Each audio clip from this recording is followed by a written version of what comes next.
kale mwena bali ku mukuto gwa Daily Stirop tubagala nnyo abali mu ggwanga Uganda ate nammwe abali emitala w'amayanja mwebale kubanga ate mutugoberera yonna gye musinziira. Eno bagita Daily Stirop Hope ate nga tukuweereza tusinzira mu studio za Tish TV. Kama tukwebaza kubanga oli mulungi olunaku olwaleero ekitiibwa kyo n'amatendo fuga era olabisibwe mu bulamu bwaffe mu Kristo Yesu omwana wa Katonda omulamu tusabidde.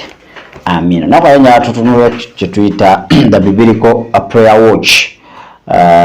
You must embrace to change your life completely. Nti essaawa ez'endagaano ez'okusabirako badde okimanyi nti gyeziri. Tetugambe mbu saawa zino endala tolina kusaba, nedda. Saawa yonna omwoyo wa Mukama wakuluŋŋamiza okusaba genda osabe. Naye ate tulina biblical prayer watch, tulina saawa mu Bayibuli bantu we bayimirira ne basabirangako ate ne bakoola Katonda nasobola okubanga ate Mukama akola ebyekisa. Era bingi ebyakolebwanga ku saawa ezo biblical watch oba watch hours, bingi ebyakolebwanga ku saawa ezo nga ze tugenda okubanga tukola ki, tugenda kubanga ate tubitunulira mpola mpola. Kakati zino zi prayer watch oba saawa ze tulina okutunuliramu tusabe zituyamba ki? Ekisookera ddala zikuyamba, it helps you to know what kind of prayer you should pray at what particular day, time and season. Zikuyamba okubanga omanya saala ki gy'oteekeddwa okubanga osaba mu kiseera ki, mu biro ki, ne ku lunaku ki. Ekimanyi ekyo nakyo kitera osumbwa nnyo abakkiriza nti omuntu agenda nasaba saala entuufu mu kiseera ekikya, omuntu agenda nasaba saala enkyamu mu kiseera ekituufu. Kakati zino zi prayer watch zikuyamba okubanga osaba essaala mu kiseera ekituufu, mu biro ebituufu, ate ne saala nga saala ntuufu. Ekirala, Satan cannot put you at the wrong address at the right time. Nti kikuyamba omulabe aleme kuteeka mu kifo ekikyamu ate mu kaseera akatuufu. Ojja oli abantu abali mu kifo ekikyamu mu kaseera akatuufu, ne wabeerawo abali mu kifo ekituufu mu kaseera akakyamu. So zino saawa ez'okutunula okusabirako zikuyamba omulaba ate aleme kuteeka mu kifo ekikyamu mu kaseera akatuufu. Bw'obeera mu kifo ekikyamu wadde mu kaseera akatuufu tosobola kubanga ate okwata ku bisuubizo bya Katonda. Oba buli lw'obeera mu kifo ekituufu mu kaseera akakyamu still era bye bimu tosobola kukwata ate ku bisuubizo bya Katonda. Ekintu ekyokusatu, many people pray the right prayer but at the wrong time. So kikuyamba nti abantu bangi basaba saala entuufu naye ate mu kaseera ki akakyamu.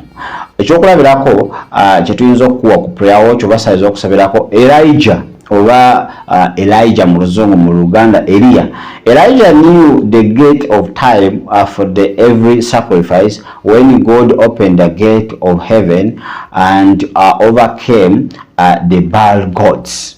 So Elijah yamanya nti saawa gye yalimu eyo yali ya saawa ya lwaggulo yakuwa saddaaka, era Eliya we yakola ekintu ekituufu mu kaseera akatuufu, Mukama Katonda yajja n'asaanyaawo bonna abakatonda ba Baali. Ekyo jjagisanga mu Bassekabaka ekisooka ssuula y'e18 gyatandikira ku lwokusatu, naye osobola osoma yonna 18:36 18:36 naye osobola okusoma ate chapter yonna ejja kukola bulungi. Ekirala, every hour spent on the face of the planet Earth was designed and commanded to give you something that comes with a mandate from God.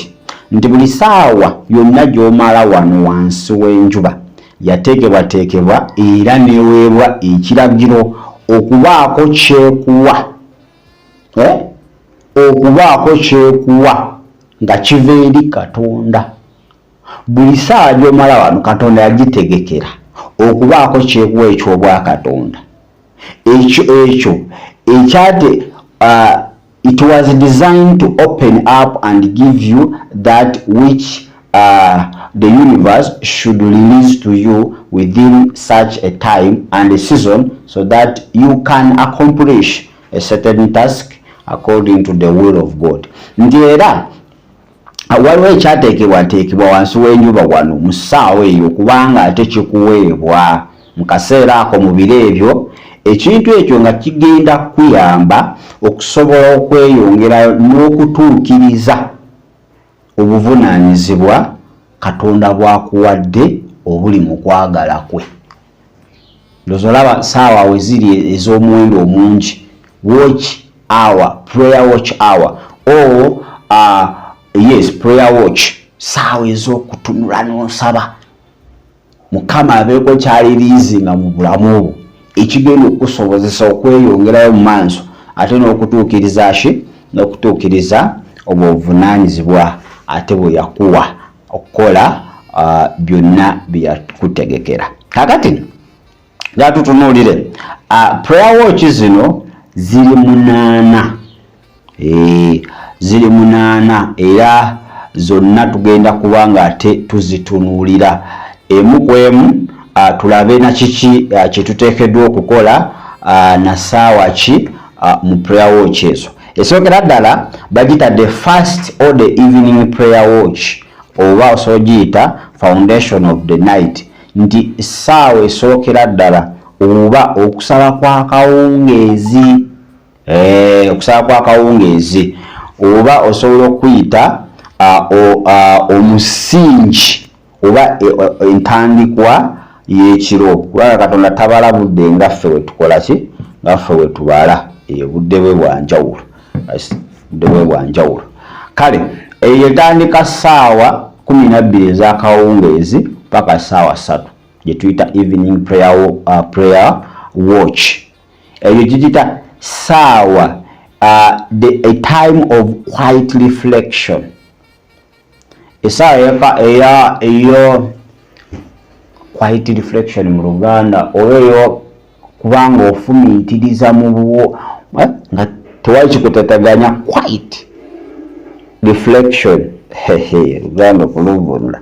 Kale kakati mu ssaawa eyo what happened during that day, olowooza biki ebibaddewo mu lunaku, ofumiitiriza meditation kubanga mulimu amaanyi mu kufumiitiriza.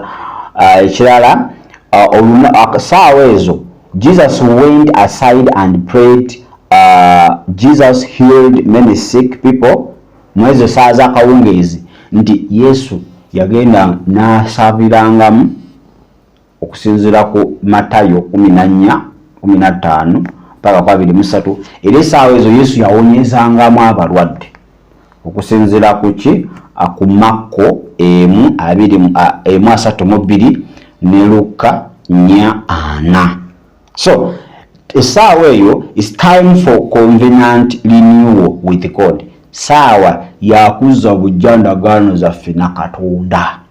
Ssaawa ey'okuzza obujja endagaano. Manyi endagaano tuzimenya mu kuyita mu bintu ebyenjawulo. Then ya ssaawa nga gavumenti yakufumiitiriza meditation, time of quiet reflection. Nga wekoze ki nga ate wenkugambye. Kakati njagala tugende ku ssaawa ey'okubiri. Ssaawa ey'okubiri eyo bagiyita the late night watch or the second watch of the night. The late night watch, ssaawa esembayo ey'omukiro ey'okutunula, oba ssaawa ey'okubiri ey'ekiro. Eva ku ssaawa 3 paka mu ttumbi z'essaawa 6 ogw'ekiro. Kakaloja time of power and praise. Ssaawa no time for prayer and praise. Ssaawa ebeera yakusaba na kutendereza Mukama. Time for God's visitation. Ssaawa yakukyalirwa. Time for God's intervention. Ssaawa Mukama okubanga ate ayingira mu nsonga zo. It's time for exalting the name of the Lord. Eba saawa ya kugulumiza linnya lya Katonda. Ja kusoma Matayo 26 okuva 12:29 paka 31, Zaburi 10:19 nkaga mu 2 ne Luka 12:38. Saawa ya kukyalirwa. Ezo saawa zimanyi Mukama yakyalira Misiri ng'anunula abaana ba Isirayiri. So time of visitation.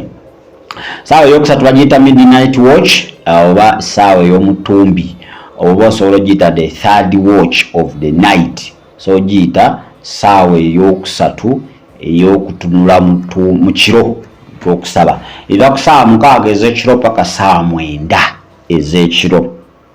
Eyo saawa batera ogiyita saawa ey'abalogo, the witching hour, saawa y'okuloga.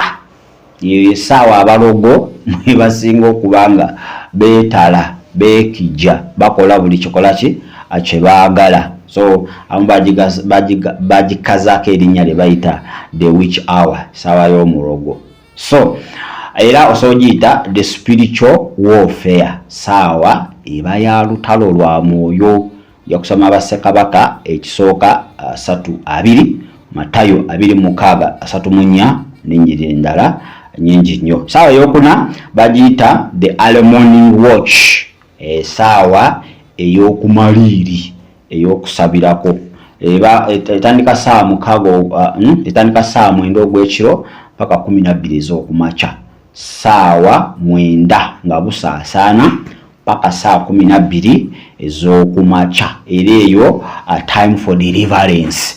Eba saawa ya kusumululwa, saawa ya kwekutula ku byonna ebiba byakusiba. Eyo jagenda ogibuuza Yakobo we yali ameggana ate ne malayika namugamba olina okundegerwa omukisa. Saawa ya kusumululwa okuva mu kikoligo. Lubereberye 32:24 paka 3 ojja kubanga ate ogisoma. Saawa eyokutano bagiyita the late morning or first watch of the day.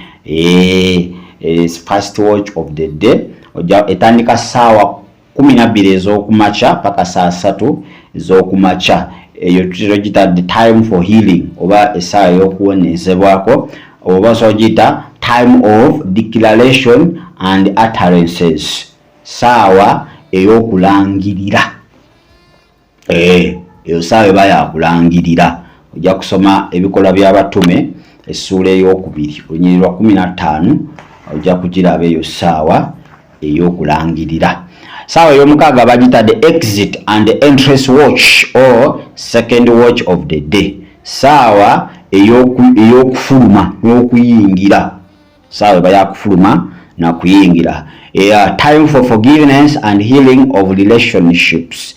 Eba saawa ya kusonyiyibwa, ya kwenenya ate n'okubanga enkolagana yaffe ne Katonda ewona oba eziwa bujja.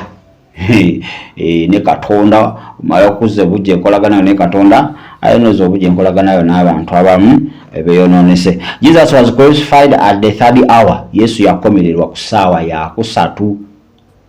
Saawa ya kusatu tugambe etandika saa 3 za kumakya paka 6 ez'ettuntu. Yesu yakomererwa ku saawa ya kusatu okusinziira ku Makko 15:25 ne Matayo 27:5. So after being on the cross for about 3 hours, Yesu yamala saawa 3 ku musalaba. Bamukomerera ku saawa 3 ez'okumakya n'amalako saawa 3, kitegeeza paka saawa nga 6 ng'akyali ku musalaba. So awo twalabira ekizikiza nga kibuutikidde ensi ku saawa ey'omukaaga mu ttuntu awo ekizikiza wekyabuutikira ensi. So esaawa tugiyita time to take off the old man. Eba saawa yakweyambula muntu mukadde. Yesu kati yali agenda okufuna kye tuyita immortality body. Muntu omukadde ono abeera mu kifo ekimu yali avuddewo ng'agenda kwambala immortality body. Era naffe yali awo ali tununula kuva mu mikono gyakye gy'omulabe Sitaani, okuva mu ng'omukadde kasita yayiwa omusaayi ate n'afa ku lwaffe. So saawa ey'omusanvu bagiyita the watch of the shaking of foundations, the watch of shaking of the foundations and judgment, saawa ey'okunyeenya emisingi ate n'okusala omusango. Saawa ya kunyeenya misingi na kusala musango. Tandika saa 6 ogw'ettuntu paka saa 9 ate eza kawungeezi. Saa 6 ez'ettuntu paka 9 za kawungeezi. Time for divine guidance and deliverance from evil. Sawa eba ya kulungamizibwa mwoyo wa Katonda kama akulungamye, ate sawa eba ya kusumululwako okuva ate eri omubi. Time to pray against destruction. Eba sawa ya kubanga ate osaba akubanga ate enkwe z'omulabe zonna ez'okusaanyaawo tezituukira ki mu bulamu bwo. Time of the secret place of the most high. Saawa yo akubanga weekweka mu kifo ekikusike eky'omuyinza w'ebintu byonna, okusinziira ku Acts oba ebikola by'abatume 10:9 ne Zaburi 91 olunyiriri ate olwokutaano. Saawa esembayo bagita transformation hour. Isaawa ey'omunaana is transformation hour. Saawa ey'okukyusibwa. Saawa ey'okukyusibwa, transformation. Era eyo of course etandika saa meka? Eva ku saa 9 ez'olweggulo paka 12. The hour of prayer, covenant and power. Saawa ya kusaba, ndagaano n'amaanyi. Eba saawa ya kusaba, saawa ya ndagaano, ate saawa ya Katonda kubanga alaga ki? Alaga amaanyi ge. Oba oyagala okukakasa genda osome ebikola by'abatume essuula ey'okusatu onyirira otandikirawo lwennyini olabe Peetero ate ne Yokaana we baagenda okusaba ku ssaawa ey'omwenda ne basanga omusajja eyali asabiriza. Saawa eyo Mukama yalaga amaanyi ge, omusajja yakyusibwa, omusajja yakola endagaano empya ne Mukama Katonda, endagaano gye yalimu ey'obusibe n'agivaamu. So ye saawa ey'omunaana. Baagala nnyo mwebale kubanga ate mutuwuliriza, tujja kudda aye tumenye kimu ku kimu, saawa emu ku emu biki by'oteekeddwa okubanga okola mu buli saawa eyo gye twogeddeko. Onoobigoberera ate n'oluŋŋamizibwa omwoyo wa Katonda, ndowooza obulamu bwo bujja kukyukira ddala ate otuuke ku kigera ekyo ekya Mukama waffe Yesu Kristo. Mukama tukwebaza kubanga oli mulungi, olw'okubanga otuwadde ekisa ne twogera ebigambo byo bino. Mukama tusaba obinyweze emitima gyaffe ate otuluŋŋamye tutya we tuyinza okubanga ate tubitwalira ddala mu maaso. Mu Kristo Yesu omwana wa Katonda omulamu tusabidde. Amina. Baagaliza olunaku olungi, beere bulungi.